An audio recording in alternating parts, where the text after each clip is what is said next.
the doggy get you? That's a mean doggy, huh? That's a mean dog. Yeah, him got that baby. Hi guys, it's Kiana Trinice, and I'm back with another video. If you are new here, welcome. If you are not, welcome back. Also, make sure you like, comment, and subscribe to my channel. I'm about to tell y'all the story of the day that my daughter got attacked by a dog. One of the scariest days of my life. And I'm ready to put the story out there. So this was June 4th, 2020. And my daughter was attacked by a dog. We were at my grandma's house, and one of my cousin's kids was there. And the way my grandma's house is set up, it's my grandma's house is in the center, and then like on the outskirts of her property is where my aunt and uncles live. So my kids were wanting to walk through this path. There's a pathway connecting my grandma's house to my aunt and uncle's house, and my kids wanted to walk through this path with my cousin's kids to their house to get change of clothes. I think they wanted to get wet or something, and so they were walking over there with them to get a change of clothes. And I kept saying no, no, no. I kept telling my kids, no, you don't need to walk over there, like they'll be right back, you don't need to go with them. So my son was having a fit. He was having a fit to go walk with them, and so I eventually gave in and I said yes. And I had no idea that my cousin had a dog over there. This was a bully. They kept saying that it was a bully. I don't know if that's some type of pit bull. It looks like a pit bull to me, but they kept saying that it was a bully. I don't know if that's a type of pit bull or whatever the case is, but they kept saying that it was a bully. The story behind the dog, supposedly my cousin got this dog from somebody that owed him money. He went and got the dog from them and brought the dog to his house until the person paid him what he owed him or whatever. So that's how the dog got over there. My grandma forgot that the dog was there, so it wasn't even a thought that any of this was going to occur, obviously. So my daughter and my son and the two cousins, they went on through the path. And I wasn't walking through the path. The path is short. It's not a long, lengthy path that, you know, it's like they're going on an excursion or anything. It's just, you know, a quicker way to get from here to there. So my kids are going through there, and I don't know, nobody knows what happened to make the dog attack my baby.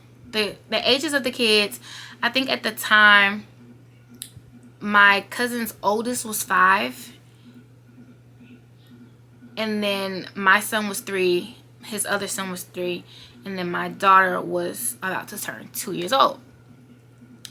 And so I'm assuming, we're just all gonna assume that maybe they were going over there to interact with the dog, and maybe the dog was going to lick my daughter or play with her or something like that, and then she might have got defensive and the dog just latched onto her.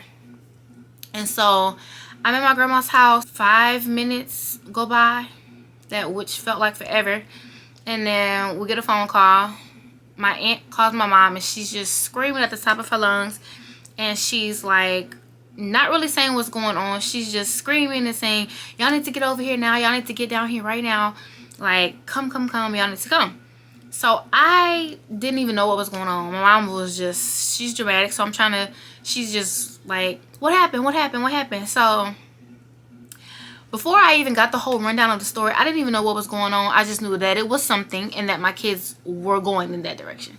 So I just took off running, and I ran all the way through there. So it's my grandma's house over here, then the path, and then there's my uncle's house, and then my aunt's house is further up. So I just started running. Y'all, when I tell y'all I haven't ran like that since I was in school, like high school, I was exhausted, but I didn't know what was going on, and I had to get there fast to see what was going on. So I get there still having no idea that anything happened to one of my kids. I'm just running up there. I'm thinking that, you know, maybe my aunt and uncle or somebody over there is into an argument or fight or whatever, and I was just trying to get to my kids.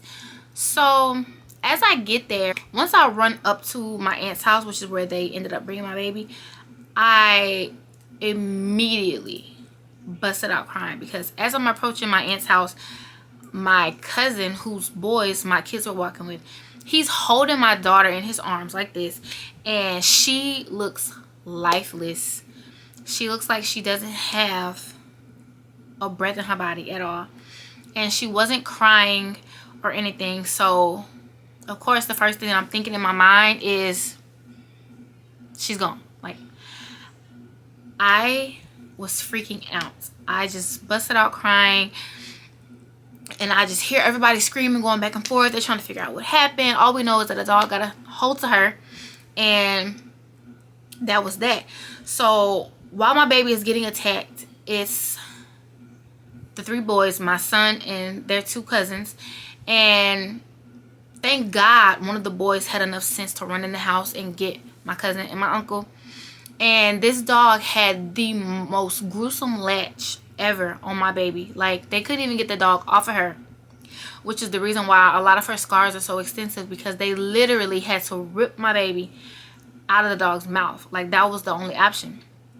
So they ripped my baby out of the dog's mouth, and the sight of her was so awful. I'm going to include pictures of everything so y'all can see exactly what I'm talking about, see how messed up my baby was. And it was horrible, y'all. It was the worst day of my life, honestly. Somebody calls 911. I'm running back through the pathway because I'm going to get my car. Like, I'm going to need my car because I'm going to have to follow the ambulance or drive my baby to the hospital myself. Like, I don't even know. So I'm running back through the pathway, back where I came from, to get my car, because I didn't know what I was going to have to do. So I wanted to have my car with me just in case. So as I'm pulling back up, the ambulance and all that has arrived, because in my city there is, you know, first responders really close. So they were the first ones on the scene, and they have my baby on this stretcher, and I'm bawling my eyes out. And, you know, the first responders are trying to assure me that she's fine. Like, they're gonna do everything they can to save her, and it's gonna be fine. And so my baby is talking. She's talking normal. She isn't really crying. She's talking. She's telling the first responders that her name is Ryan, and she was saying, "Mommy, mommy, mommy." She was always saying, "Mommy." I'm trying not to get emotional, y'all. This is still like, oh, it's still hard to talk about because it was a bad day. No, my uncle and my grandma are screaming at me because they're trying to tell me that my baby can't see me. She doesn't know where I am, and I'm sitting right on side of her, and I'm holding her hand. But, you know, they're screaming at me because she's saying, "Mommy, mommy, mommy," and they're screaming at me. They're like, "She can't see you. You need to say that you're there. Let her know that you're right there." And, like, this whole time I'm bawling my eyes out. Bawling my eyes out. So I'm laying on the ground next to my baby while she's on this stretcher. It's me and 3 of the first responders, and then we're all just there waiting on the ambulance to come. So the ambulance pulls up, and they're loading my baby into the stretcher, and I get to ride in the ambulance with them. So I'm in the front of the ambulance, 2 responders in the back, and then the driver. So they're doing what they got to do back there to her. I still don't know what was going on. They were just assuring me that she's going to be fine, because, you know, if she was in any type of, you know, real danger to, like, where her life was on the line, they would be, you know, she said she would let me know. She said right now they're not saying much, so everything's fine. So fast forward a little bit, we make it to the hospital, and they rush her in there. And this was during COVID, the beginning of COVID. Basically, COVID had just started a few months before this, and so, like, the visiting thing was very, very, very, very, very strict. So only one person could be in there. So it's just me and my baby. I'm the only person that could be in there due to COVID, of course. And it was like it was crazy for me because I never been through anything like that, and I needed somebody else there with me just to keep me sane. Once the police met us at the hospital, they wanted to know the story behind the dog and what was going on with the dog. I told them everything that went on with the dog, and of course they had to go pick the dog up. They actually ended up putting that dog to sleep because they said once a dog attacks as viciously as that, especially on a child, they have to put the dog down no matter what. So the police went and picked the dog up. They tested the dog for all the things that they need to test dogs for to make sure the dog didn't have any diseases or anything like that. Make sure it was up to date on the shots, and then they put the dog down. And so they rushed my baby into surgery because she has all these open wounds, and you know they have to stop the bleeding and get them closed up and under control to save her life. I'm waiting. Surgery takes a couple of hours, and I'm just in this cold waiting room by myself. And I just remember me having the worst headache of my life. No pain medicine. They weren't allowed to give me any pain medicine because I wasn't a patient there. So I had this pounding headache. I'm waiting on my baby to get out of surgery so I can know what is going on with her, like what all was damaged. I know whenever we were waiting on the ambulance to come, she had bite marks all over her neck, and her ear was ripped. I know her ear was ripped, and like she had this hole in her neck where like I could hear, it's like I could hear her breathing out of it, and blood was coming out. I just knew it was bad. So I couldn't see the back of her head because they had it all wrapped up. But whenever the doctor came back and talked to me, he was letting me know, you know, what her injuries were. They said she had a concussion, she had a skull fracture. Of course, her ear was ripped in half. She had been bit 12 times. I think that was all that they really was telling me. They told me all of that, and then they got her all wrapped up and bandaged up after her surgery, and then I was able to see her. And so they put us in this room. And then they came in maybe like 30 minutes to an hour later, and they were letting me know that she had to be airlifted to a children's hospital in New Orleans, which by car it was probably 45 minutes away. So she had to be airlifted, and I was not allowed to ride in the helicopter with her, so I had to drive myself there. And they were just basically saying, you know, she needs to be treated at a children's doctor where they specialize in injuries on small children or whatever.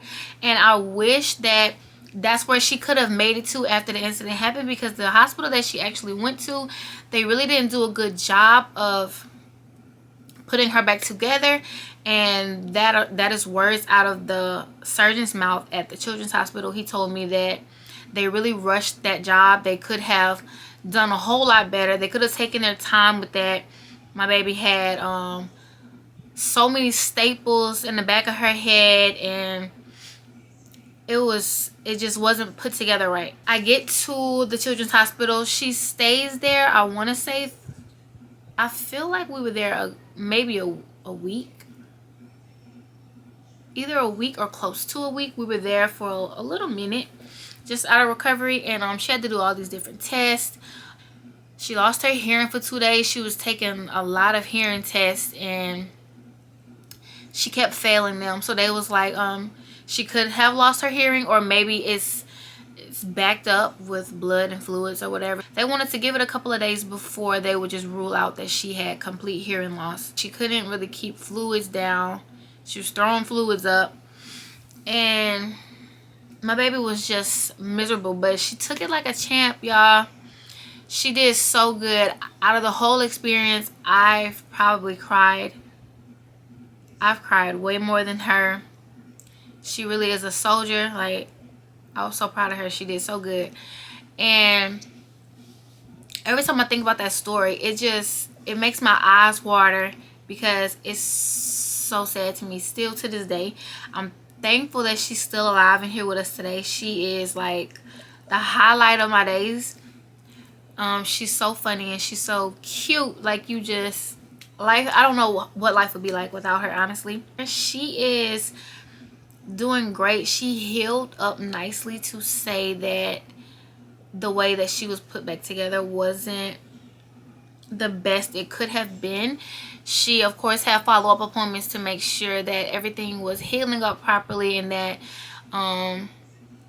they wouldn't have to go back in and do any recorrective surgeries because of her scars and the way that her ear was split. They wanted to make sure that they wasn't going to have to go in and operate again, which I'm thankful that they didn't have to do that, because that would have been just another nerve-wracking experience for me. And she's the best kid ever. Like, I'm so thankful that she was able to survive that. During this time, it was very difficult, because when something happens to a child that's small and they are alone, like they don't have adult supervision with them at the time of the accident, then, you know, like, protective services has to get involved, because they want to know, you know, what was going on, what kind of mother am I, and if they have, you know, any reports of me being negligent to my kids at all, you know, they have to look into that stuff. And I didn't take any offense by it. I know people are just doing their job and what they have to do, so I just followed protocol. And while I was in the hospital, Child Protective Services did come and visit me twice. They were just getting the story, and they were like, you know, when you go home, we're gonna have to do home visits, make sure that your house is this and make sure your house is that.